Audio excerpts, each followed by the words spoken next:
All right. Welcome, everybody. Thank you for joining for today's webinar. I'm really excited about this one because we're going to be going over deep dive on fields. It's one of DraftSight's most powerful features. And over the next 45 minutes, we're going to go over, show you how to manually put them in, how to use the sheet set manager, and just how to get a general idea for them. So, a little bit about me. My name's Kevin Land. I'm a global DraftSight industry process expert, senior specialist. I have almost 30 years of knowledge. It's just 2 years shy, maybe a year and a half now. But I've worked in a variety of different software, different fields, and I was a certified AutoCAD instructor for a few years as well. But enough about me. You can find out more about me on my LinkedIn page. Let's go over today's topics. So we're going to go over what are fields, how fields work in DraftSight, the fields in blocks and attributes, fields in the sheet set manager and the title blocks, and there is a little bit of a difference on how to access those. Fields and everywhere else, and just fields versus diesel, because when I first saw that diesel was introduced into DraftSight, I was like, oh, that's basically like a field, but there is a bit of a difference. I'm going to show you that as well, and then we'll get to the Q&A in the final 15 minutes. All right, so just turned off my camera so you can see more of the info than me. So what is a field? And in its simplest form, a field is a piece of text in your drawing that doesn't hold any kind of fixed value. It adjusts according to whatever the object is that you're selecting. So instead of holds just a reference to the live data from somewhere else. It could be from the drawing, the system, or the sheet set manager. The system meaning it could be you can pull data from DraftSight itself. It reads that data and displays it on the screen. So it depends on what you're typing. So say if you wanted something like sheet 3 of 12 in your title block, and you insert a field that knows it's sheet 3 and knows that there are 12 sheets total, then when you add a sheet and update to 13, then you don't need to touch it because it knows that you updated that list. So it's great. That's mainly for the sheet set manager. You can do that type of example. Uh, and that's the core idea. The fields are dynamic. They reflect reality rather than whatever someone typed last. So, and it's great because you can pull that data into multiple areas as well, just by selecting the same field for different locations. So all of the areas all pull from the same data. The best analogy I can give you is a spreadsheet formula. I think everybody uses Excel nowadays in some form, and you don't type the number 47 into a sum cell. You actually calculate it from other cells to get that sum. Fields work the same way. So now, where does that data come from? And that's what we're going to look at next. So here are the things that typically you can pull from in a field. It's again, there's a variety here. So let me just go over some of the most commonly used ones. Date and time fields. So you can show the current date, the date the file was last saved, or the data was plotted. So you have a nice little variety of what data you want to pull from. The file name, you can actually pull the file name, the full path, or just the actual name itself. So it's great for having, sometimes I've seen most people have the file name and the drawing name like right on the side of the title block so that you know where it's located and what was the name that it was last created. So hopefully it wasn't changed in the past, short amount of time. So sheet number, sheet title, both of those can come from actually the sheet set manager. Those ones you'll probably use most often for that because as numbers change and maybe as titles change too, that will be automatically adjusted as well. Now on the right side, there's fields containing like reference content. So object properties, they're great for when a field references the area of a closed polyline or the length of a line or even the layer name of an object. So if you have like a room schedule where the area updates automatically where the room boundary changes. System variables let you pull things like the login name of the person who last saved the file, which is super handy because now you know who to yell at when things go wrong in that newest version that somehow got updated. You go, hey, that's the person right there. Your names were right there. Now I can find you easily.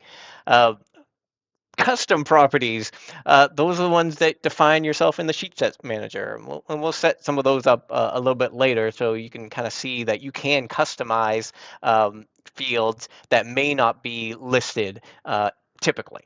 And named objects as well let you reference values from blocks and table cells elsewhere in the drawing. So that one's also super, super helpful.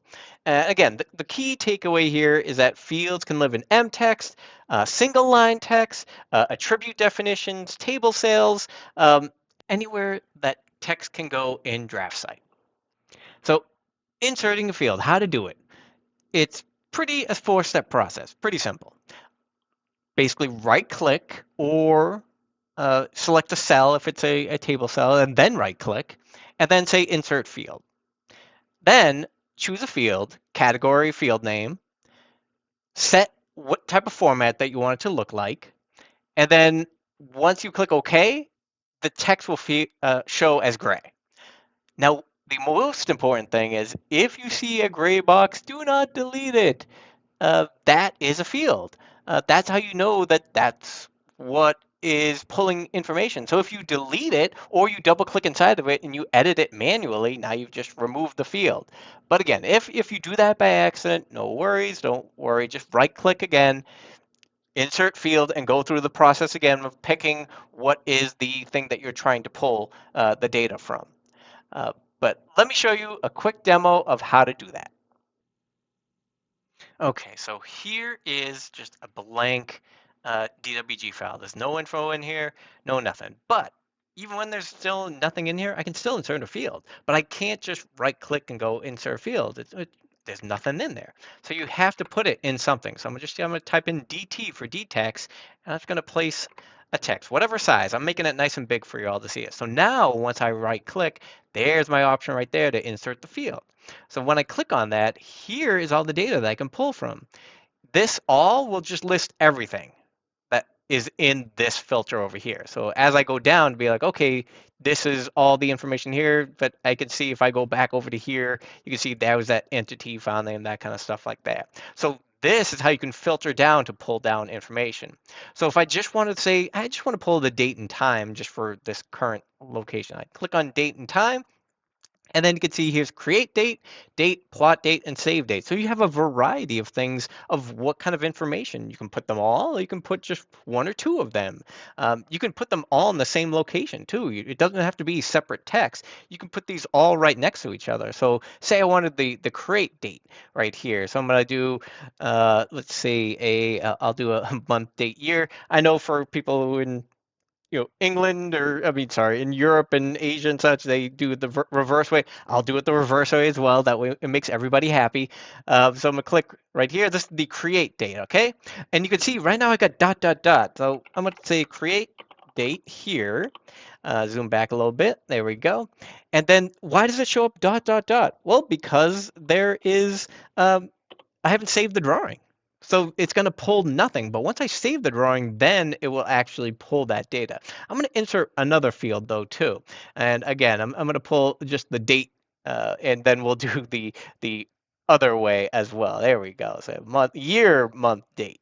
Again, you got your variety, whatever you want. So this is just the date. So there you go. See, I didn't have to right there because this is pulling information right from it. But this is different right here. So if this date changes, this date will always stay the same, while this date is going to be different because that one will adjust just to the current date.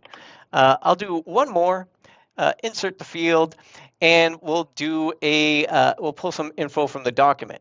Right now, again, not saved. So you can see down here, this is where I'm always looking right here to see like, oh, well, what kind of stuff can I pull from? Oh, there we go. See, I'm able to pull the file name, or I can do the path, or I can do the path and file name, depending on right now, again, if it's saved.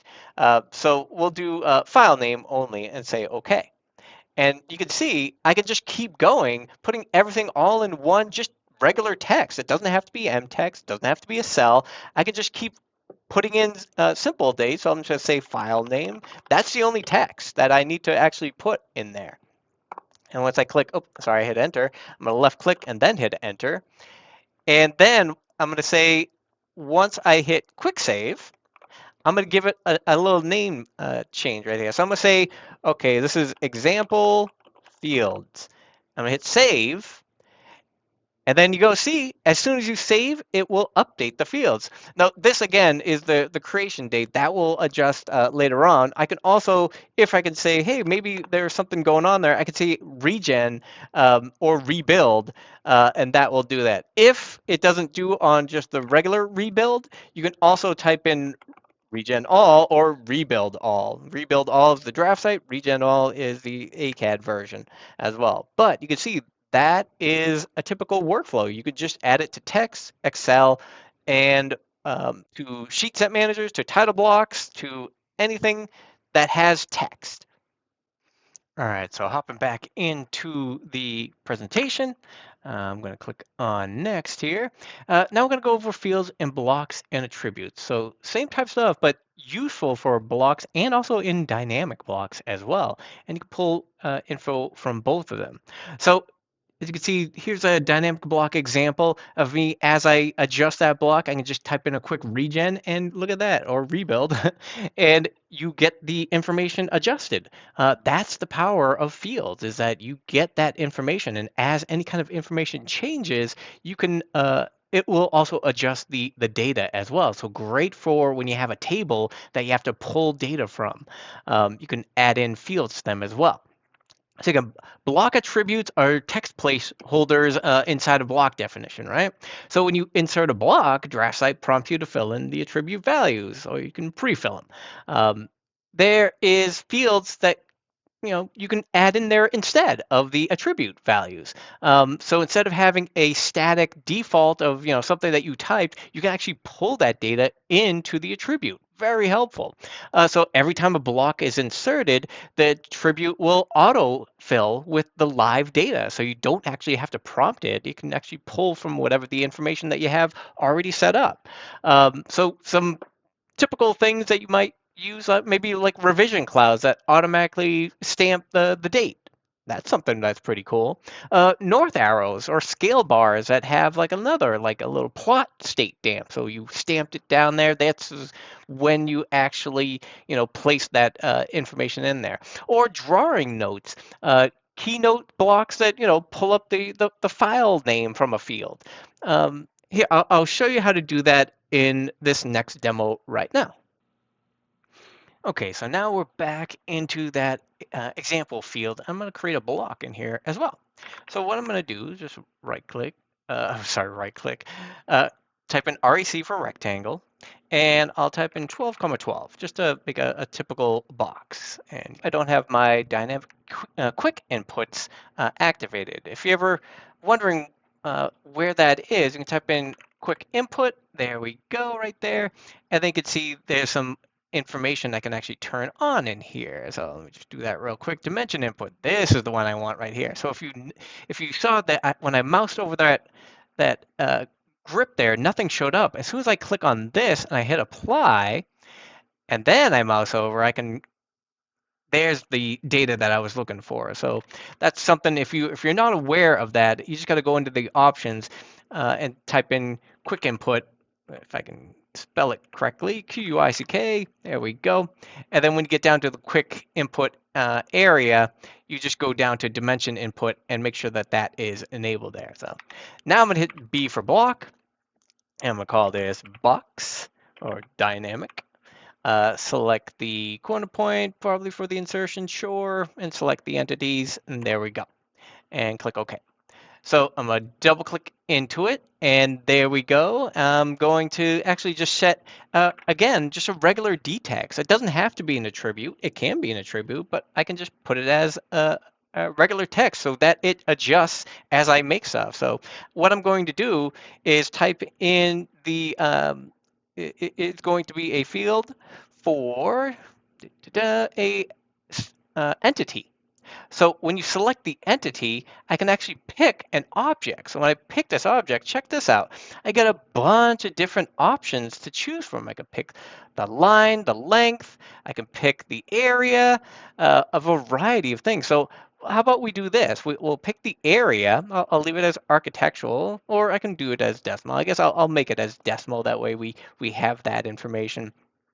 And then I can click OK. And there you go. And again, I'm just going to type it in so I know what it is, area. That's 144. And then what I'm going to do is actually what I'll do is turn this into MTEXT. You don't have to turn it into MTEXT. T2M is the shortcut, text to MTEXT. And what I'm going to do is I'm going to convert this to MTEXT so I can actually put multiple things underneath it, all in one location. I'm going to stretch over, hit enter, and I'll put in length as well. And we'll add in the length as well. And see, now this is an MTEXT box. It's the same thing. I can right click and I can say insert field, just like that. I'm going to pick entities. I'm going to pick the box like that. And I'm going to say length and say OK. So this is the overall length. Remember, I did it at 12 by 12, so this is 4 feet. But let me double click. If you ever have to change it, just double click inside of it. But, oh man, I didn't want to have it for, I'm going to set it as decimal like that and click OK. So that's 12, 12, 12, 12. And let it go like that. So now what I'm going to do is I'm going to turn this into a dynamic block by just adding in a linear point. So I'm just going to add in a linear section down here for the distance. I'm going to say 1. I just want it to go one way, and you can have it for 2 if you want to move it for 2, whatever you'd like to do. And then what I'm going to do is a stretch. I'm going to select the distance. I'm going to pick this location, make a box around the area, and then select the object that I actually want to adjust as well. Now, when I click on close and I hit save, there's my objects. And when I click onto here and I drag out, and again, nothing happens until I hit either regen, or if you see, there's this a little issue right there. If I type in regen all, there it goes, it adjusts. But interestingly enough, the area did not change as well. So if I click onto here again, oops, sorry, I double clicked by accident, and I adjust again. Oh, I know why. Notice the difference here. What happened? One's gray and one is not. So if I double click onto it, what happened to my area here? So I'm going to select this again and say insert field, entities, pick the box, and say area, decimal, OK, and then hit enter. And there we go.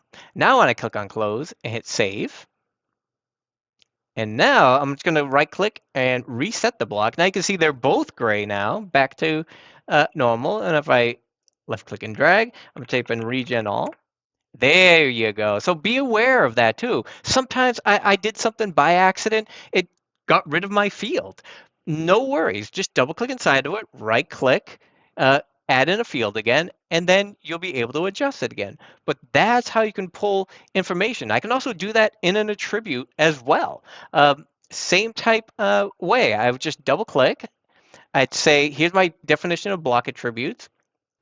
And then we basically do the same thing as we would a regular attribute. So what I'm going to do is I'm put in the date. And I'm going to say, do not delete. You don't need to put anything, DE, there we go, in here. Or you can just say something like do not delete because it's a field. I want to tell the people what it is. So what I'm going to do is put in a date. And we're actually going to do, actually, there's a couple down here that are pretty cool. It's date and time. So that's a nice little handy one. So you don't have to do 2 separate fields. I'm going to click OK, and then I'm just going to place it inside here. Now, there's one other thing I wanted to show you. Well, a couple of other things I wanted to show you about when you put in attribute like this into a custom block, a dynamic block. All right, click on save. There's one thing you have to do is if you add an attribute to a block, you actually have to use the Batman to activate it. So you can see there's nothing here. What I'm going to do first, I'm just going to reset it. And I type in block attribute manager like this. Select the block and then say sync and click OK. And there you go. You can see that it does show up. But you do notice something, that it doesn't show up as gray. So you're like, wait a minute, didn't I put it as a field? So you double click onto it. And then when you get into here, you can say, hey, where did that field info go?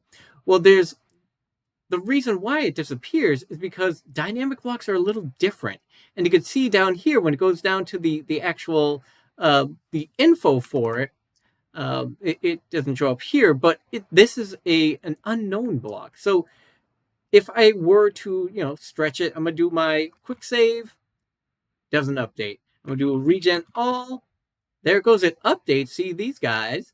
And if I were to go into my block, type in BE for block edit, and go back into here, you can see it does show up right there, but it's not updating. And again, it's because it's a dynamic block. And I'll show you the difference as well. So I'm going to take in another, let's see, rectangle right here and place it. And then this time I'm going to take ATT for attribute, date, do not delete, enter in my field. I'm going to do the same thing as the date, just like I did before. And there's the info. And I'm going to place it in here. And then I'm going to turn it into a block. Date. Specify the location. And then specify my entities. And click OK. And there we go. This one, you can see the difference. They're both blocks, but this is the dynamic block. This is just a regular block. And then as I do a quick save, and then regen all, you can see it does update, whereas this one does not.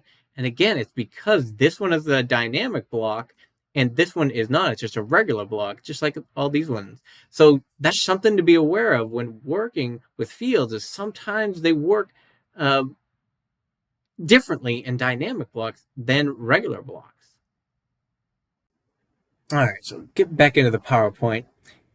So the next section I want to talk about is just fields and tables and text. Again, same type of stuff, but it's great when you can actually pull that data into fields and tables.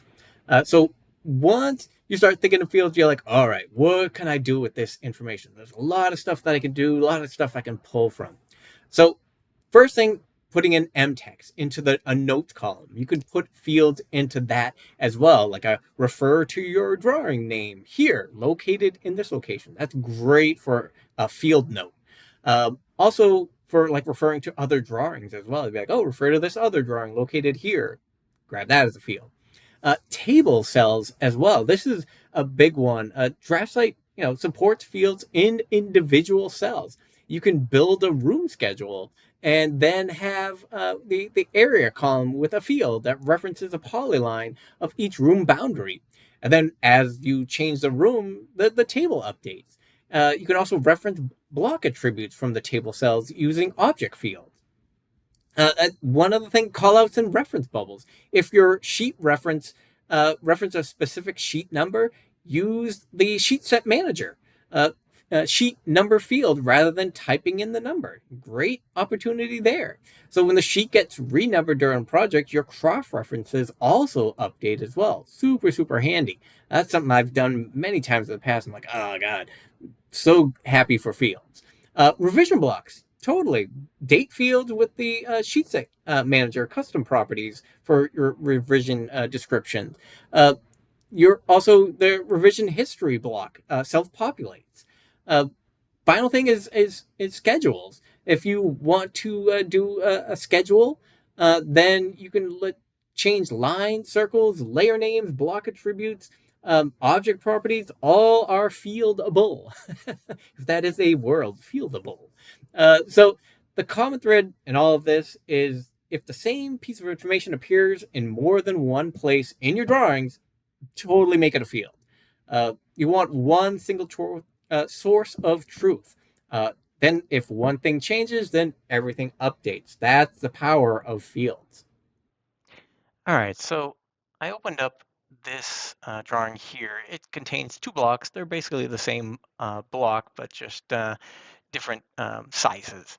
As you can see, I have different grips here, and if I were to do the typical regen all, regen all, regen all, there we go, then it'll adjust. And just to show you how it's built behind the scenes. If I type in BE for block edit, there's just two distances with a flip grip down here. And then this is the field right in here inside this attribute. So you can see, I can double click onto it so you can see what it's doing. It's just grabbing the entity of the area of the polyline and just displaying as a decimal. And then it's, let's see, does it have additional factor? No, it's already put it in there. Actually, they didn't put it in there, just put it as a separate M2, as a separate text element. You can either do it either way, completely up to you, however you want to do it. And these are just two other just regular attributes that you have. So what I want to do is, it's nice that they're in here, but maybe I want to pull them out into a table. Now the thing is, I can't really do that by just typing in the table tool and creating my table and then adding it in this way. And the reason why is because when I select the entity, it will only display if it is a dynamic block. See, it says yes or no. No, it's weird to saying no, but it is a dynamic block. And so you're not going to get some entities in there. Yeah, see, oh yeah, it sees the attributes there, but you can't pull out a lot of data that way. So the way that you would do it is you would have to do a data extraction and then have that information be linked, which is even better, because as those room sizes change, it's connected to that table. So the way you do that, you click on Insert Data Extraction. I'm going to create a new data extraction here, and I'm just going to put it into a location. Actually, put it right here, and then say I'm just going to include all the entities. There's nothing else in here, or you can select, just the data that you want it to look at. And then I'm going to say, I want you to find all the blocks with attributes that only have a block that are non-blocks. I want to see the blocks here. So what I want to see is the stuff with the block attributes. I'm going to deselect everything else. So there's are those same three right there. Click on Next. And I don't need to show the count column because I know there's only one, but you can do a count column if you want. And the name column as well. I don't need to know the name of the block. That's what that is. I want to actually know where the location name, and I can drag that over, or area ID, whichever I want to go by, and then click on Next. And then I'm going to bring it into the data extraction table, and this is my metric table that I have, and left click to place it. So now when I go and adjust this,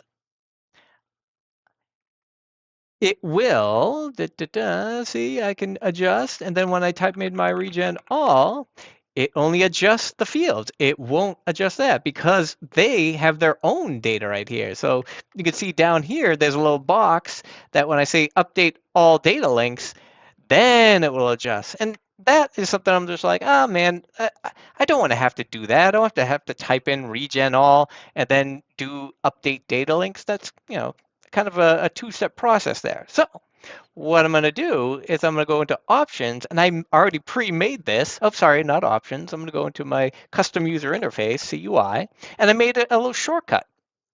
A shortcut that will allow me to do a regen all or rebuild all, and also update the data links. So the command I made, I call it update and update fields and data, and I gave it a little icons there for the light and dark modes right there. But it's basically just a simple little script right here. Clears everything, runs the rebuild all first, hits enter, and then runs update data link, hits enter a couple times, and then hits K. And if you were to look into that update data link, there we go. You can see this is what it's doing. It's saying, okay, update all the data links. So I'm going to hit enter, and then the K is for all drawings. So it will update everything, or you can specify. And so I made it so that you don't have to click any of that. So I'm going to readjust this info right here. Also added it into my little top area so I can quickly get to it. Or you can create your own toolbar, completely up to you. So I'm going to update both of them and zoom back in here so you can see. And then when I click on this now I have a nice little quick handy button that regens all and updates my data links. very handy tool to have, when you're doing these kind of things. Okay, let's bang back into the PowerPoint.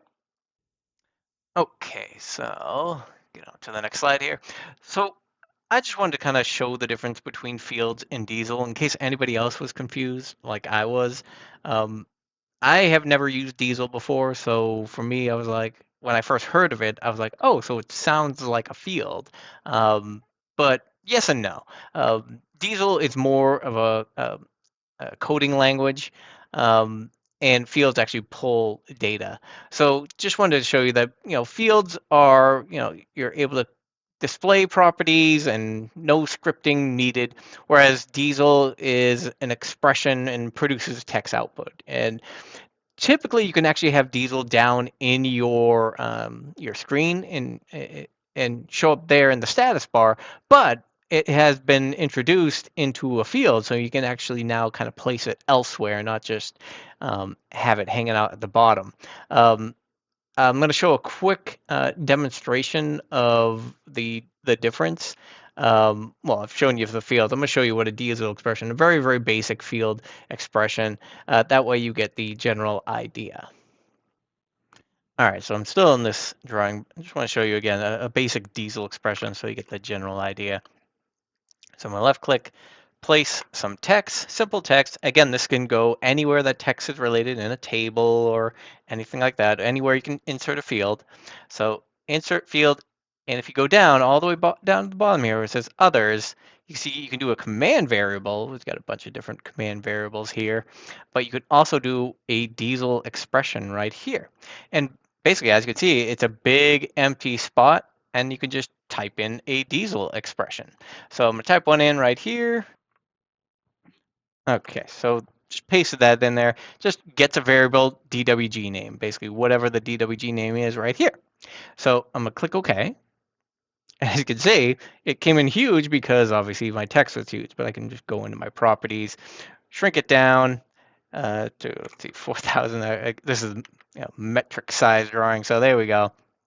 But you could see that you could still, if you're good and savvy with diesel expressions, you can add in your own custom stuff, which can be, again, very handy. And since we live in the age of AI as well, make sure to, type into ChatGPT or into Claude or whatever your favorite coding software is and say, hey, I want to write a diesel expression that does this. And it will create it for you. So you don't have to be a coding genius. You can just use the power of AI at your tooltips. Or your fingertips, not tooltips. All right, back to the PowerPoint presentation. Okay, so title blocks in fields. And I separated out fields and title blocks and fields in the sheet set manager for a reason. Even though in the sheet set manager, yes, there are title blocks in there as well, I wanted to show you that there is a separate location for that, which is in your drawing properties. So title blocks in DraftSight, they're always built as blocks with attributes, and that's what makes them perfect for fields. The goal is straightforward. Every piece of text in your title block, the drawing title, project name, all that kind of stuff, should all be a field that you can pull automatically. And the reason why is that you can share that data throughout your project, and you rather than typing it multiple times. So that's where this is helpful. You and if your company doesn't use the sheet set manager, that's okay. You just use the drawing properties, and you can pull that data across. And this is basically the typical process. Like there are a few in there that have already been created for you, but most of the time you're going to just be creating custom variables for what you actually need. Once you create your custom ones, like a client contract number, revision description, revision letter, that kind of stuff, uh, just go into the block editor, find the attribute that you want to connect, and in the default value of the field attribute, right click and insert the field. Then you just go in and add in a document category, like whatever this category is.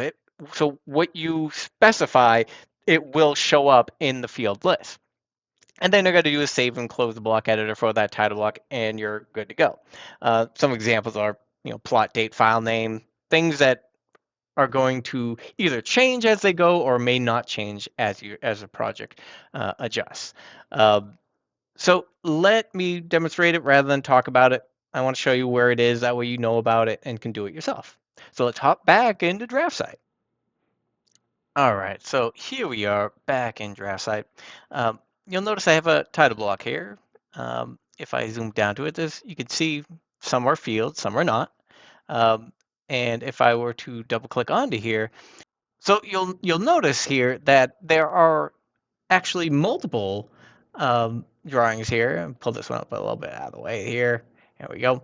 You see, I have a date, scale, by, approved, and title, but I only have 3 here, and actually only 1 is a field.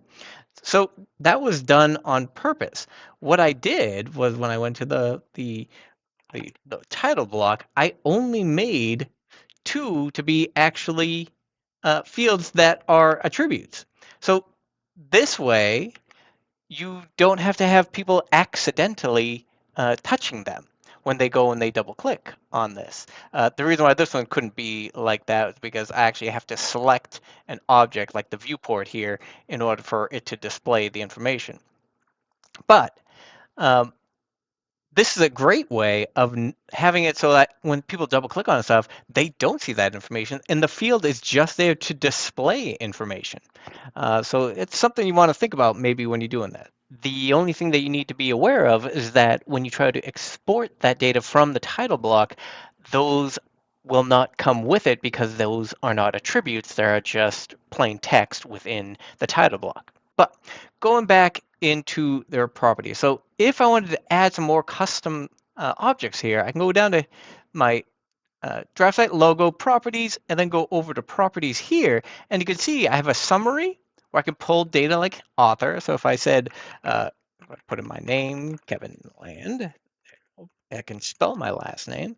I can also put in a title, subject, or I can also, the most important thing is right here, the custom properties. So you can see if I clicked on this drop down, I have a bunch that are already in here for me, or I can just actually type in my own custom properties. So let's add a revision. I'll start off revision with 0. Let's go in and do a, let's see, checked by right there. That is also could be, I can add that in besides the approved right there. We'll add in my manager there. You've seen him on the many of the other webinars. Or I can actually just type something in like custom and say this is custom. Uh, and then say OK. I can also hit edit list as well. I'll do it that way too. But now those, as soon as I hit quick save, they'll be stored into this DWG file.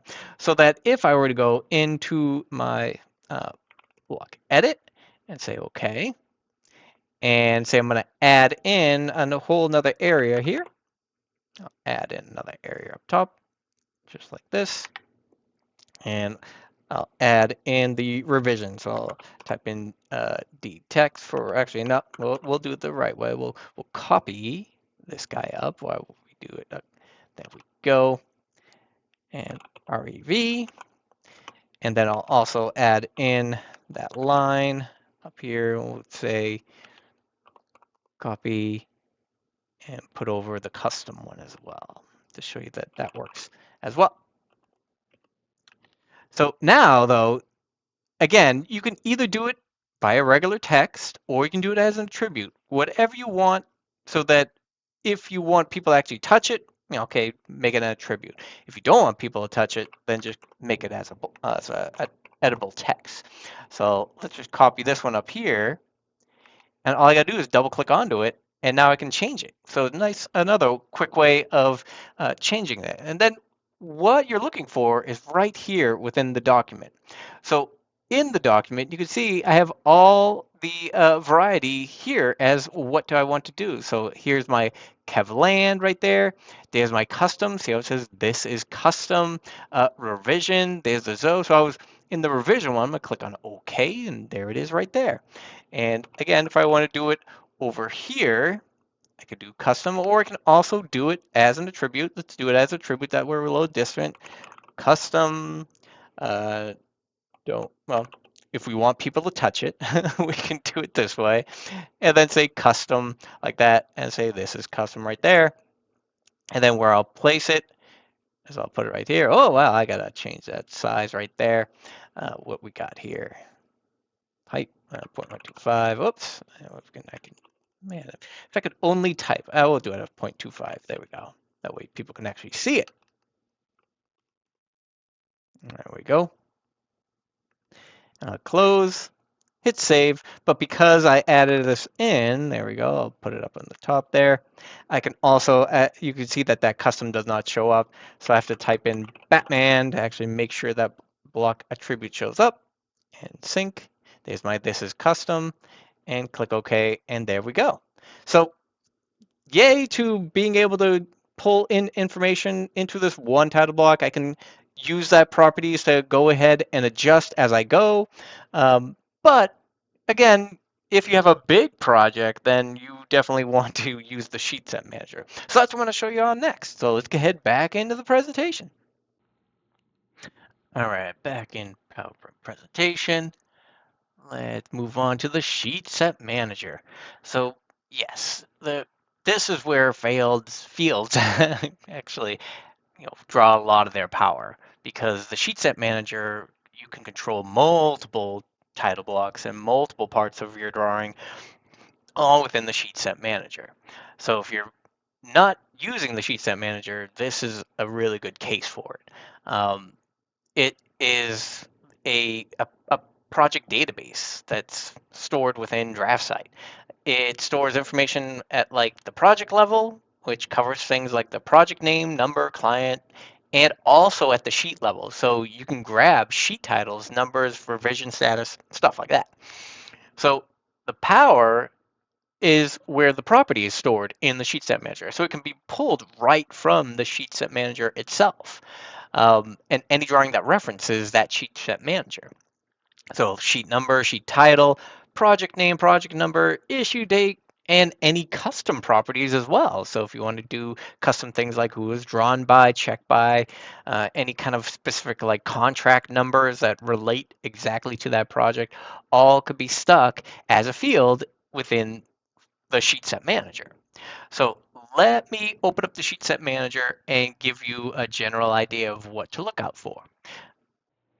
All right, back in DraftSight here, I'm going to open up the sheet set manager right up at the top here. Here is the sheet set manager. And I have one that's already opened. If you need to open up one, you can just click on the open button right here. You can either start your new one right here, or you can actually open one up. So I have one already open. So I'm going to double click onto this sheet right here. When you open it, you'll see that there's a couple of fields here, a couple of fields down in the title sheet, and also have a little revision block up here. But if you notice, it's saying number 4 for this revision, and is a matching number 4 here, and that's basically what you want to do. This revision number should match their current revision number, so people can actually see. And you'll see this when it says title, but then you have these hash numbers. So you're like, what's that about? And if I were to double click inside of here and double click again to get into that field, you notice it's going to right here to the sheet set, and it's going to the current drawing sheet description. And you'll see there's a big list of all different types of things. But if you'll notice, it does change from current drawing sheet to, as you scroll down, it'll say current drawing sheet set. And then these ones are all current drawing sheet set. So you can see there's another one right here that says current drawing sheet description. So this is something I wanted to point out too. I didn't want to point out too much on the sheet set manager itself, but more so the fields themselves, that it can get confusing as to what controls what. You can see that this one says the current drawing sheet description, and if I go into the other one right here, this run right here, I double click inside of it. This one is going to the other one, the current drawing sheet set description. And you can see I got hashtags for that. And usually hashtags means that something isn't filled out just yet, or it's just missing as well. The other thing too to point out is that if I were to go into, well, we'll go into this one right here. If I double click on this, this is going to the current drawing sheet revision number. And you notice that you could also do a sheet set custom and put in a revision down here, which also points to 0. So you have to be careful of what information you want the sheets to actually pull from. So most of the time, you're either going to be pulling from the drawing itself, which would be the current drawing sheet, or the sheet set manager. And if you'll notice here, if I right click onto the very, very top, will control everything within the sheet, the project itself. So anything here, project milestones, phase, all that kind of stuff can be added in as well. Also, custom properties too. So you can see I've added a revision description 2 in here. So if I wanted to go into this block here, type in BE for block edit, and you can see it's just a table.